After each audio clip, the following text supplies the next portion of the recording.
हाँ हाँ ठीक है ठीक है ठीक है, समझ गया मैं, होता है ऐसा। ठीक है, आप बैठ जाइए। देखो, अगर तुम बच्चों को पढ़ाते हो तो कुछ बातों का ध्यान रखना।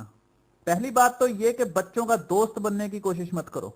और दूसरी बात, बच्चे वही सीखते हैं जो वो देखते हैं। तो किसी भी अध्यापक में ये 3 गुण होने चाहिए। पहला गुण है स्थिरता, दूसरा है गंभीरता, और तीसरा है अखंड वक्ता होना। स्थिरता से अर्थ है तुम्हें वन मूड पर्सनैलिटी बनना होगा। ऐसा नहीं चलेगा कि एक पल में तुम बच्चों के साथ मजाक कर रहे हो और दूसरे पल अचानक तुम्हें याद आता है कि मुझे तो अनुशासन भी बनाकर रखना है। तुम्हारा व्यवहार स्थिर रहना चाहिए। तुम किसी भी एटीट्यूड में रहो, स्थिर रहो। तुम्हारा व्यवहार बार बार बदलना नहीं चाहिए कि एक बार तुम बड़े सख्त टीचर बन गए हो, अनुशासन प्रिय, और बड़ी सीरियसनेस के साथ बच्चों को पढ़ा रहे हो, और दूसरे पल मजाक कर रहे हो कि बच्चे कहें कल तो सर बड़े गुस्से में थे, आज सर का मूड ठीक है। ऐसा नहीं है कि तुम सोमवार को राम हो और बुधवार को शाम हो। नहीं, आपका व्यवहार ऐसा नहीं होना चाहिए कि कभी राम बन के कभी शाम बन के चले आना, प्रभु जी चले आना। व्यवहार का उतार चढ़ाव तुम्हारी छवि एक बावले प्रोफेसर की बना देगा। लोग आपकी बातों को आपकी छवि यानी इमेज के आधार पर ही सुनते हैं या अनसुना करते हैं। और यदि तुम्हारी छवि एक शांत और गंभीर शिक्षक की है, जो कि किसी भी अध्यापक का सबसे अनिवार्य गुण है, तो बहुत बढ़िया बात है। तुम्हें शांत और गंभीर बने रहना चाहिए। हो सके तो भावहीन चेहरा रखो, अपने चेहरे के स्वामी बनो। तुम्हारे चेहरे की मांसपेशियां तुम्हारे कंट्रोल में होनी चाहिए। जब भी किसी बच्चे से कोई बात करो या उसे कुछ समझाओ तो तुम्हारा चेहरा गंभीर होना चाहिए। गंभीर चेहरे को देखते ही सुनने वाले की मानसिकता ध्यान से सुनने की स्थिति में आ जाती है। आपकी कही बातें बच्चे के दिमाग के उस खाने में पहुंच जाती हैं जहां बुरी घटनाएं इकट्ठी होती हैं। जहां हमारी याददाश्त इकट्ठी होती है वहां वो 2 भागों में इकट्ठी होती हैं, एक तरफ अच्छी यादें, एक तरफ बुरी यादें।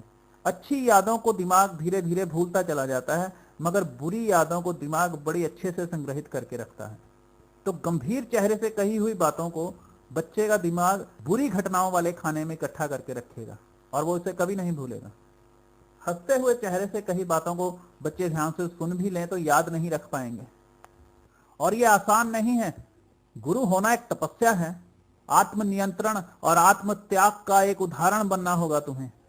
अध्यापक शब्द का अर्थ ही यही होता है, दूसरों के लिए एग्जाम्पल, जो स्वयं एक अध्याय हो, जिसका चरित्र तुम्हें बिना बोले पढ़ा रहा हो। गुरु से ज्यादा चरित्रवान किसे होना चाहिए? मैं फिर दोहरा दूं, तुम लाख चीखो चिल्लाओ, अपने अनुभवों की कहानियां सुनाओ, मगर बच्चे वही सीखते हैं जो वो तुम्हें करते हुए देखते हैं। याद रखना, लोग कानों से नहीं सीखते, लोग आंखों से सीखते हैं। उनकी आंखें जिन तस्वीरों को दिमाग तक पहुंचाती हैं, उन तस्वीरों के आधार पर व्यवहार का निर्माण होता है। शब्द कमजोर हथियार साबित होते हैं। लोगों को बातों से इंप्रेस करने की कोशिश मत करो। जो दिखता है उसका प्रभाव उसी वक्त व्यवहार में उतर आता है। तुम्हें नजर आना होगा एक सशक्त मार्गदर्शक के रूप में। यहां मैं समझा दूं कि बच्चों का दोस्त बनने की कोशिश मत करो। आजकल एक नई मानसिकता चल निकली है कि टीचर और स्टूडेंट आपस में मित्रों की तरह रहते हैं, बाप बेटा आपस में मित्रों की तरह रहते हैं। ऐसी गलतफहमी है कि इस तरह आपको एक दूसरे को समझने में मदद मिलेगी। नहीं, यह बेवकूफी है। इतिहास गवाही देता है कि चांडाल्य सम आचार्य क्षत्रिय जन्मते, कि चांडालों जैसे आचार्यों ने ही क्षत्रियों को जन्म दिया है। आपके पिताजी या दादाजी आपको बताते होंगे कि हमारे गुरुजी बड़े सख्त हुआ करते थे, हाथों में डंडा होता था और चेहरे पर आतंक, और शायद वो स्कूल के आखिरी दिनों में कभी हंसते थे।